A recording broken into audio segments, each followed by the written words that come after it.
Olá a todos, sejam muito bem-vindos, alunos do curso de Vistoria Técnica do Corpo de Bombeiros.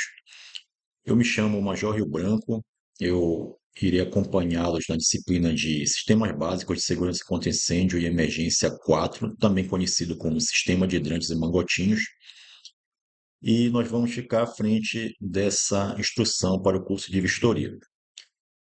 Para quem não me conhece, como dito anteriormente, eu me chamo Major Rio Branco, eu já trabalho na corporação há 20 anos, dos quais pelo menos 12 anos são dedicados a essa área de prevenção contra incêndio. Então, eu acredito que a gente tem alguma coisa a contribuir com o aprendizado dos futuros historiadores nossos, né? A disciplina de sistemas de hidrantes e mangotinhos, ela costuma gerar um pouco de dúvida entre os historiadores, por ser um sistema mais específico que envolve a parte da tubulação, da bomba, dos elementos que compõem o sistema, às vezes o historiador fica com um pouco de dúvida. Então, a gente tentou ser o mais didático possível durante a apresentação da disciplina, para que a gente consiga dirimir essas dúvidas. Porém, é importante que vocês saibam que esse conhecimento ele só vai vir com a experiência. Conforme vocês forem fazendo vistoria nesse tipo de sistema, vocês vão tendo mais experiência e vão se sentindo mais seguros para fazer uma vistoria de qualidade. Essas aulas, elas vão ficar hospedadas no YouTube e lá eu vou separar as aulas de acordo com os tópicos. Eu vou separar a linha do tempo de acordo com os tópicos. E se de repente tiver algum tópico que você queira revisar, você não precisa assistir o vídeo todo, você pode pular direto para aquele tópico lá na barra de tempo do vídeo. De repente você julga que um tópico você não é interessante para você mais, você pode adiantar, pular aquele tópico e partir para onde você precisa no vídeo. Eu acredito que isso vai otimizar melhor o tempo de vocês durante o estudo. Então, observações feitas, vamos à disciplina. Os sistemas de hidrante e mangotinho presentes nas edificações são formados por uma rede de canalização fixas, com o objetivo de levar a água da fonte de suprimento até o local onde o fogo deve ser combatido por ocasião do incêndio. Esse sistema tem o objetivo de proteger as edificações de incêndios já estabelecidos, nos quais o uso de aparelhos extintores já não é mais suficiente para debelar um incêndio. Além disso, suas reservas técnicas oferecem aos corpos de bombeiro a possibilidade de abastecimento de suas viaturas em caso de incêndio. Ou seja, o que esse texto quer dizer? Ele está dizendo que o sistema de hidrante mangotinho ele é composto por uma tubulação que vai ter dentro da edificação onde ele é exigido. Essa tubulação vai estar cheia de água, vai estar pressurizada a uma determinada pressão. E se eu tiver um princípio de incêndio em que um extintor não seja mais capaz de combater, eu faço uso dessa rede de canalização de água para combater esse incêndio. Ou seja, se eu tiver um incêndio já estabelecido, eu não vou mais combater ele, ele não é mais um princípio de incêndio, então eu não combato ele mais com extintor, e eu vou utilizar a água para fazer a extinção desse incêndio. Além disso, o sistema de hidrante das edificações ele pode ser utilizado pelo Corpo de Bombeiros para abastecimento de suas viaturas em caso de emergência. Como é que isso funciona? Suponhamos que você está combatendo um incêndio próximo a uma edificação onde eu tenha um prédio lá com sistema de hidrante. Eu tenho uma reserva técnica lá em torno de 25 mil litros, que é mais ou menos a reserva técnica que a gente tem em prédios. De repente acabou a água da viatura. A gente está usando o nosso ABT lá de 6 mil litros e de repente a água da viatura acabou. Eu posso ir até essa edificação, logicamente, conversar com o síndico lá, explicar o que eu vou fazer. Eu vou até o hidrante de recalque, que é aquela caixa vermelha que fica na calçada, conecto a minha mangueira ali de 2,5 na boca do hidrante de recalque e na boca de admissão da minha viatura. E eu posso fazer o abastecimento da minha viatura a partir desse hidrante de recalque. Isso é legal? Sim, é legal. Você pode abastecer, e depois você fornece o nosso relatório de ocorrência lá, emitido pelo Siscob, para o síndico do prédio, para o dono da edificação, e ele consegue, junto à Cosampa, pegar um bônus dessa água que foi gasta, ou seja, essa água que a gente utilizou, ele não vai pagar. Isso está previsto em lei, isso é correto fazer. Claro que isso requer um bom senso do comandante de socorro. Você não vai parar em qualquer edificação, em qualquer circunstância e utilizar a água e botar para cima mesmo do proprietário lá, dizer que vai utilizar, que vai abastecer viatura, não.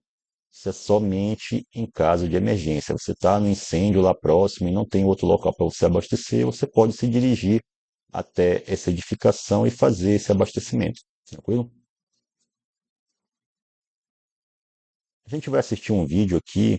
Esse vídeo ele é meio antigo já, por isso que a definição dele não está tão boa.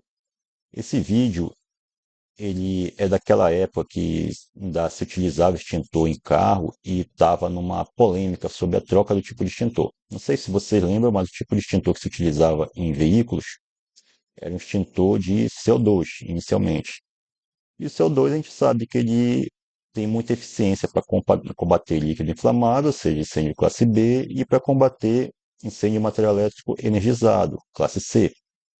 Porém, ele não é muito eficiente para combater princípio de incêndio em materiais sólidos, tipo de incêndio classe A, que seria um incêndio num banco de um carro, por exemplo.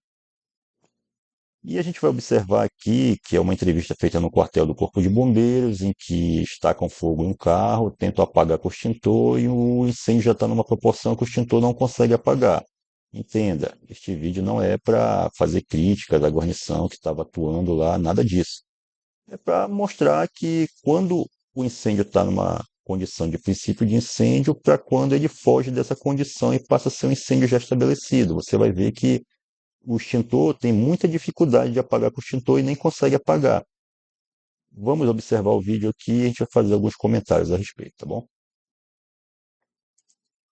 Agora são 7h15. A gente muda de assunto agora porque essa notícia interessa muito para os motoristas, porque a partir de janeiro todos os veículos devem ter um novo extintor de incêndio e quem não fizer a mudança, atenção, vai ser multado. Mariana Martins tem os detalhes.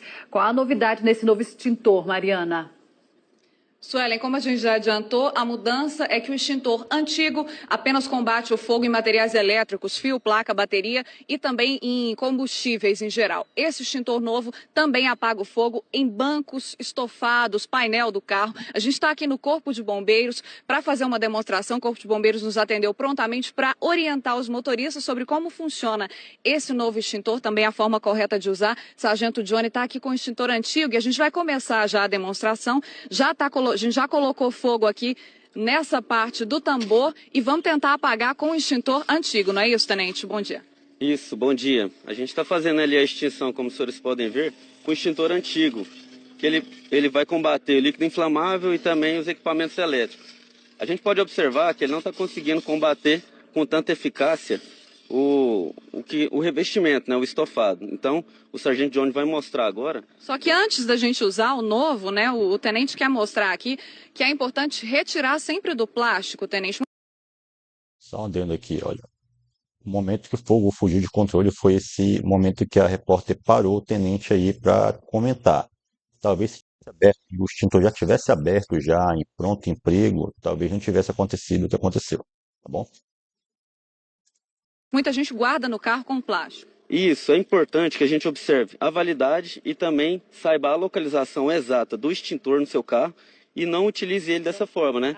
Com plástico. Então a gente já vai fazer a abertura dele. E a maneira correta de usar também. Muita gente nem sabe onde está o extintor no carro, nem sabe como usar. E aí no momento do sufoco não vai dar tempo de ler, né? Isso, não dá tempo. Então a pessoa tem que ler as orientações básicas que o próprio extintor traz. E aí a gente vê, olha como esse extintor apaga mais rápido, né? Exatamente, ele é muito eficiente, ele faz o combate nas partes de equipamentos elétricos, líquido inflamável e também na parte de revestimento, como a gente pode ver ali, o banco do carro que está incendiado, está executando o combate com eficiência. É lógico que o extintor ele é para um princípio de incêndio. Se o incêndio tomar totalmente o carro, aí a gente tem que fazer o acionamento via 93 para que o Corpo de Bombeiros execute o combate.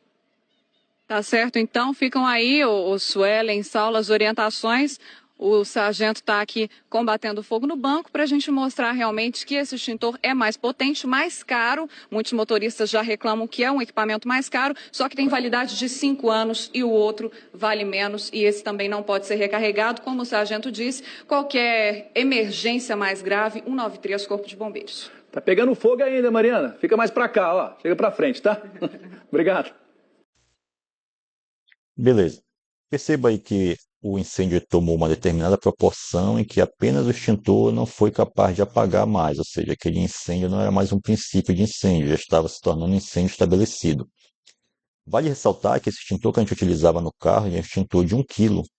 E o extintor que a gente vê em edificações por aí, ou é um extintor de 4 quilos, ou é um extintor de 6 quilos, ou seja, ele tem bem mais material para efetuar o combate a incêndio. Aquele extintor de 1 quilo era só um tiro e tinha que ser certeiro, se acabasse já era e você não ia conseguir apagar mesmo, tá bom? Prosseguindo aqui, classificação de incêndios quanto à sua proporção. Com relação à proporção, incêndios podem ser classificados como? Aqui a gente tem uma classificação didática dos incêndios em relação à sua proporção. Princípio de incêndio são aqueles que envolvem uma peça de vestuário, um móvel, um motor e etc., que podem ser facilmente debelados com aparelhos extintores ou balde d'água. Ou seja, aquele incêndio que está pequenininho, numa cadeira, em um só objeto, você pega o extintorzinho, vai lá e atua com o extintor nele, vai e consegue apagar o fogo, tranquilo? Pequenos incêndios são aqueles que envolvem um cômodo, um compartimento interno, etc., os quais exigem maior quantidade de agente extintor e tempo. Ou seja, já é um incêndio que é muito capaz que você não consiga apagar ele com apenas o extintor, porque já está um incêndio com alguma proporção que talvez o extintor não consiga mais apagar. Mas seguindo aqui. Médios incêndios são aqueles que envolvem um andar, uma residência, uma pequena oficina, etc. Nesses casos, a presença de uma equipe de brigada de incêndio que possua rede hidráulica pode extinguir o incêndio. Um incêndio de médio porte já é geralmente o que a gente chama de princípio de incêndio, que a gente sai para nossas ocorrências para atender aí.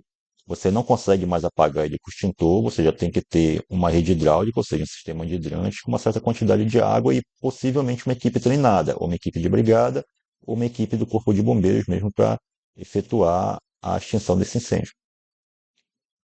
Grandes incêndios são aqueles que envolvem um edifício inteiro, grandes lojas, grandes barracões, uma indústria, etc. Já é aquele incêndio que já pegou a edificação toda, já não tem como você debelar ele sem ter uma técnica mais apurada, você vai utilizar mais de uma viatura para apagar. São os incêndios que a gente tem, por exemplo, no nosso centro comercial aqui em Belém.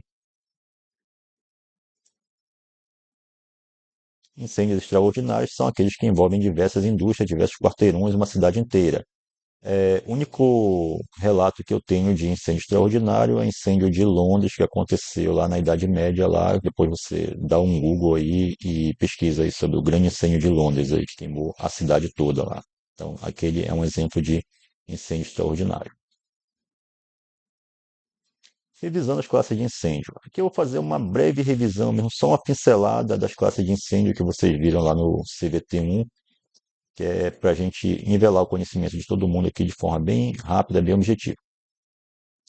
Tipos de incêndio. Existem diferentes tipos de incêndio, em cada um requer uma abordagem específica para ser combatido de forma efetiva. Dentre os tipos mais comuns de incêndio temos. Ou seja, de acordo com o tipo de material que está sendo queimado, você vai ter uma classificação de incêndio.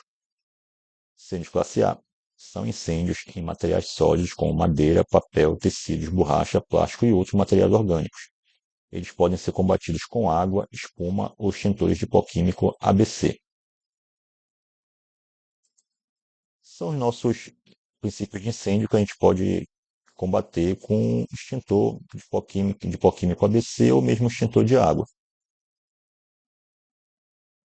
Incêndio classe B são incêndios em líquidos inflamáveis como gasolina, óleo, álcool e outros produtos químicos. Eles requerem extintores com agentes químicos específicos e técnicas de contenção para evitar que se espalhem. Esses já são incêndios em líquidos inflamáveis, em que o princípio de combate principal é por abafamento. Você vai precisar para combater ele, ou de extintor de espuma mecânica, ou de extintor de pó ABC, de forma que você consiga gerar uma camada em cima da superfície que está pegando fogo, de modo a promover um abafamento daquela superfície incendiada para acabar com o incêndio. Incêndio classe C. São incêndios em equipamentos elétricos energizados, como aparelhos eletrônicos, fiação elétrica e disjuntores. Eles exigem o desligamento da eletricidade e o uso de extintores de CO2, pó químico BC, pó químico ABC. Os incêndios classe C são os incêndios que a gente encontra em fiação elétrica e em material elétrico energizado de uma forma geral, e para extinguir eles você vai precisar de extintor ou de CO2, ou de pó DC, ou de pó ABC. Aí só uma pequena ressalva aqui. Nas nossas ocorrências por aí, a gente verifica incêndio em poste, incêndio em medidor de energia elétrica, o nosso chamado olhão aqui, em que a gente atua com o FT ou, na falta dele, a gente atua com água. Pode atuar com água? Não é o mais adequado, mas dá para fazer? Dá. É uma forma de você combater ele, que você está se expondo a determinado risco, mas é um risco controlado, porque você não vai usar um jato contínuo de água nele, você vai usar jato intermitente. Tem muita gente que tem certo receio, muitos amigos nossos, nossa corporação tem receio de fazer isso, mas acredite, não tem tanto perigo assim. Você vai combater jogando jato intermitente e num dado momento é que você vai conseguir o objetivo de apagar aquele incêndio. É a forma mais adequada? Não. Mas funciona? Funciona. Eu gosto de fazer uma analogia assim, que é como você estivesse tentando pregar um prego com alicate. Vai pregar? Vai. É a ferramenta mais adequada? Não. A mais adequada seria um martelo. Mas vai funcionar? Vai. Na falta de um martelo, você bate o prego com alicate. Tá? Incêndios classe D. São incêndios em metais inflamáveis, como magnésio, titânio, alumínio e outros metais reativos. Eles requerem técnicas especiais de extinção, como o uso de pó químico seco específico ou materiais não reagentes. Aí são os famosos metais pirofóricos, né, que o metal que pega fogo. Aí cita-se o magnésio, titânio, alumínio e outros aí. Você pode combater ele com pó químico ABC ou simplesmente jogar um material não reativo nele. Por exemplo, jogue areia nele. A areia apaga esse tipo de incêndio. Incêndio classe K são incêndios em óleos, gorduras comuns em cozinhas comerciais e industriais. Eles exigem agentes químicos específicos e técnicas de extinção de alta pressão para evitar que se espalhem. Os incêndios classe K geralmente são encontrados em cozinhas industriais, aí, onde você tem um acúmulo de gordura muito grande naquela região da coifa ali, e para você combater ele, você precisa de um agente extintor específico que reaja com aquela gordura ali para poder extinguir a reação de combustão que está ocorrendo ali. E o que me define quando eu preciso de um sistema de hidrante numa edificação? Eu tenho normativas que vão me definir se a edificação precisa ou não de sistema de hidrante. Vamos ver quais são esses critérios aí para que se tenha sistema de hidrante numa edificação. Em termos de área construída, sempre que falamos de sistema de hidrante, estamos indiretamente nos referindo a edificações com área superior a 750 metros quadrados e que possuem projeto de incêndio. Ou seja, o principal critério para que se tenha rede de hidrante na edificação é ela ter área construída maior do que 750 metros quadrados. Tem outros critérios também, mas por hora a gente vai se ater a esse daqui, conforme a disciplina for andando, a gente vai ver que existem outros critérios também que fazem com que a edificação tenha sistema de hidrante. Aqui cabe uma observação. Nem sempre esse 750 vai ser um fator decisivo para que a edificação tenha sistema de hidrante. Além dos casos de exceção que a gente vai ver especificamente em um capítulo lá na frente, existem duas exceções aqui que cabe a gente ver agora. A primeira delas é, para edificações do grupo A2 e A3, só será exigida a proteção por sistema de hidrante quando a área construída for superior a 1.200 metros quadrados. Ou seja, para A2 e A3, o que é A2 e A3? Residencial multifamiliar, mais especificamente prédios para A2, e residencial multifamiliar estilo condomínio horizontal, que seria o A3.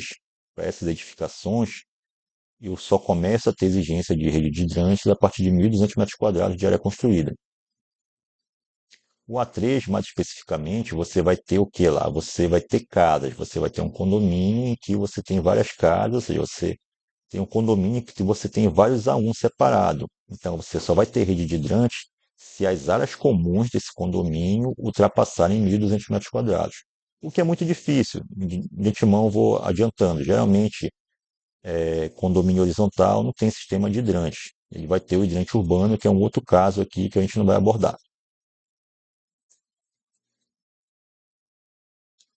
E para edificações de qualquer grupo cuja construção seja anterior ao ano de 2007, só será exigida a proteção por sistema de hidrante quando a área construída for superior a 1.200 metros quadrados.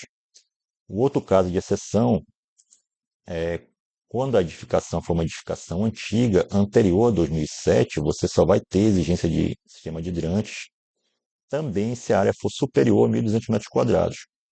Mas isso aí para qual ocupação? Para todas. Para qualquer ocupação, prédio antigo é só a partir de 1.200 metros quadrados.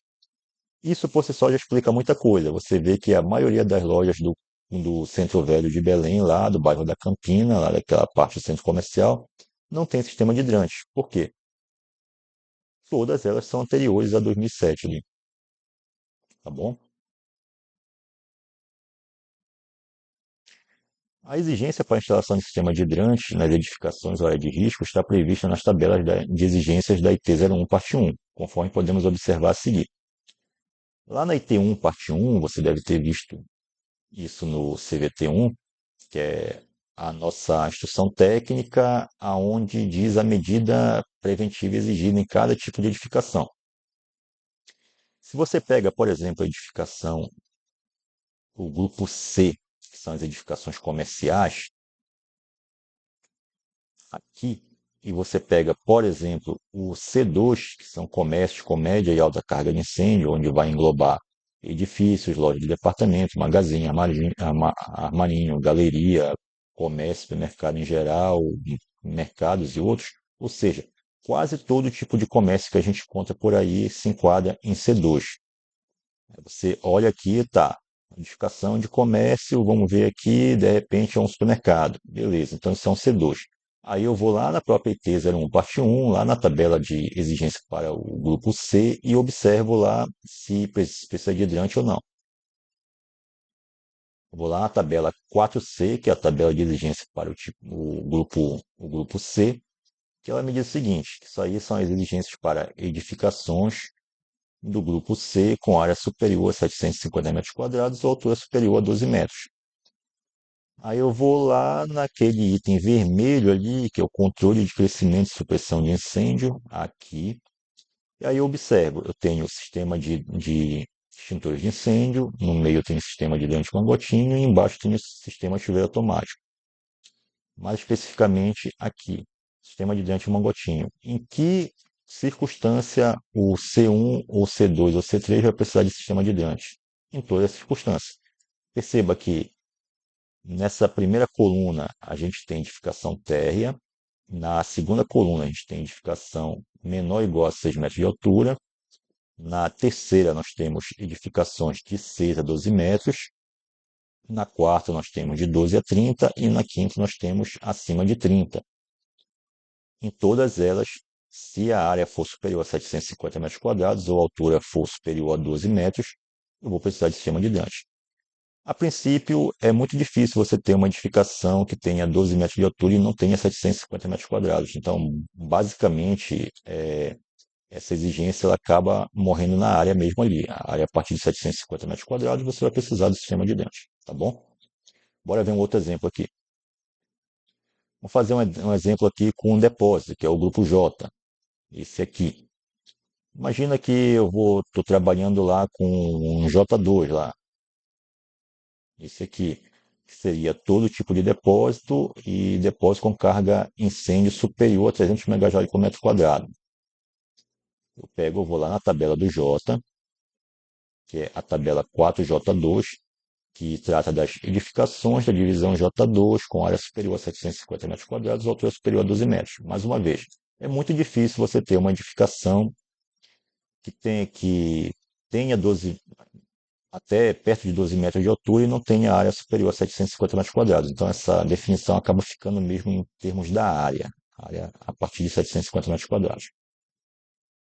Aí, mais uma vez, eu vou lá no item vermelho, lá, controle de crescimento e supressão de incêndio, vou lá no sistema de hidrante mangotinho, e em que circunstância o J2 vai precisar de sistema de hidrante mangotinho? Todas. Para edificação térrea, para edificação de menor de 6 metros, para edificação de 6 a 12, para edificação de 12 a 30 e para edificação acima de 30. Então, passou a ser depósito, eu sempre vou precisar de sistema de hidrante mangotinho se a área ultrapassar 750 metros quadrados. Tá bom? Ah, mas eu quero ver uma que tenha algum tipo de exceção aí. Pode ser? Pode. Vamos ver aqui uma que tenha um tipo de exceção aqui. Imagina o grupo F aqui, local de reunião de público, Vamos falar aqui de uma coisa que agora, no período do Círio, teve muito. F7, instalação provisória. Que o grupo F, que é local de reunião de público, imagina o F7 aqui, que é a instalação temporária, isso enquadra circo, parque de diversão, feira de exposição, feira agropecuária, rodeio, show artístico e assemelhados, beleza? Vou lá na tabela que trata do F7, que é a tabela 4F7. Edificação da divisão F7 com área superior a 750 m², altura superior a 12 metros. Novamente, vou lá no item em vermelho, lá, controle de crescimento e supressão de incêndio, e vou lá no item de sistema de hidrante Mangotinho. Beleza. Em que circunstâncias eu vou precisar de ter sistema de hidrante ou Mangotinho nesse tipo de edificação? Em todas elas. Aí eu vejo que todas têm uma nota 1. O que essa nota 1 quer dizer? Se você for lá na IT1, parte 1, abaixo de cada tabela de exigência, você tem um quadro de notas lá, em que esse quadro de notas vai mostrar alguma exceção à regra, algum tipo de observação que você precisa levar em consideração quando você for verificar a exigência. Vamos pegar aqui a nota 1, o que ela quer dizer? Notas específicas. 1. Somente para instalações temporárias em edificações permanentes. O que isso quer dizer? Que se você for ter uma edificação temporária, uma instalação temporária dentro de uma edificação permanente e essa instalação temporária ultrapassar 750 m², eu preciso ter sistema de hidrante ou Mangotinho. Tá, mas me diz um exemplo aí que eu se enquadre nesse caso aí. Aqui em Belém a gente tem um centro de exposição chamado Hangar, em que sempre são feitos eventos lá. Ultimamente fizemos a Feira do Livro lá. Na Feira do Livro, quando a equipe que vai fazer, a empresa responsável pela instalação da Feira do Livro vai fazer o evento lá, ele apresenta um projeto para o Corpo de Bombeiros, mostrando o layout da feira, mostrando as medidas de prevenção contra incêndio, mostrando a locação dos hidrantes. É ele que vai instalar os hidrantes? Não, os hidrantes já existem na edificação Hangar, mas ele precisa mostrar se o layout da feira dele não vai atrapalhar essa distribuição desses hidrantes por lá. Então ele apresenta isso no projeto também da gente, tá bom? Terminando essa aula aqui, voltamos no próximo vídeo.